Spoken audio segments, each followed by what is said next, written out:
Doctor साहब, इतना दिन से बबुआ के दवाई कराओ तनी जो हालत में कोनो सुधारे नहीं खे होत।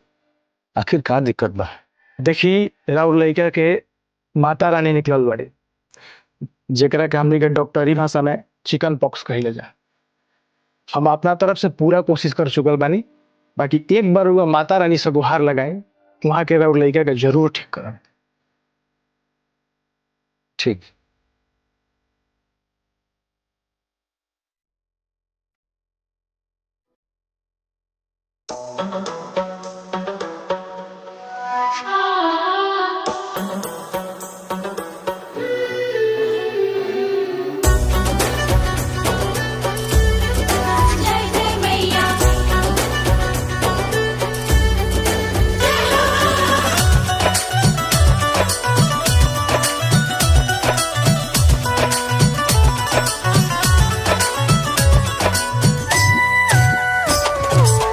आई जालुए माई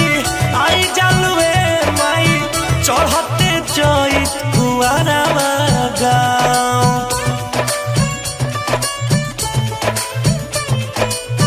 आई जालुए माई चढ़ते चैत कुआरावा गाँव। अपने रहे लुनी मिया के तारावा,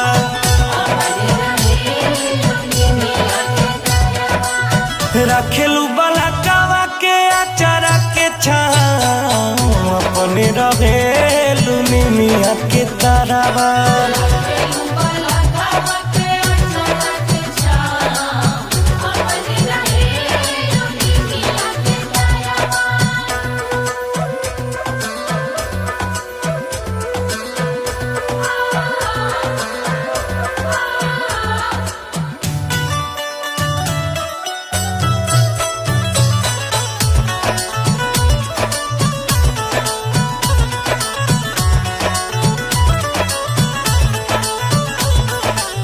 होखे ना देवेलू ममता मदीन तू, बदलेलू छाने में सब कर नसीब तू।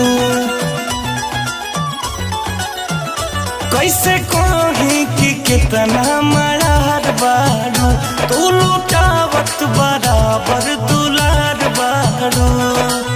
जियारा जुड़ाई देलू धरती पर धरते हो पावन पाओ। अपनी रहेलू निमिया के तारावा,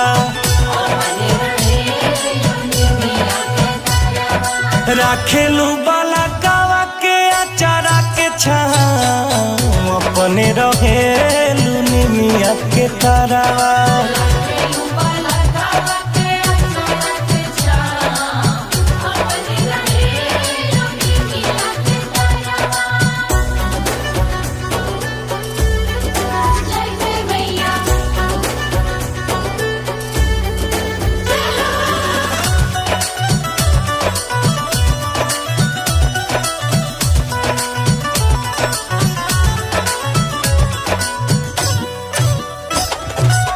राखेलू याद तू नहीं बिसरावेलू।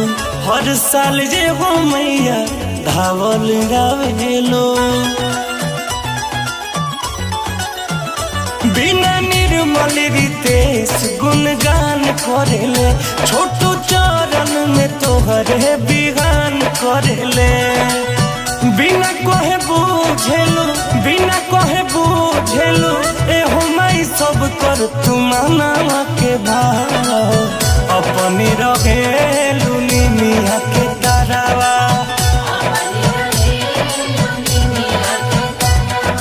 राखेलू बाला कावा के अचारा के छाँव। अपने रहेलू निमिया के तारावा।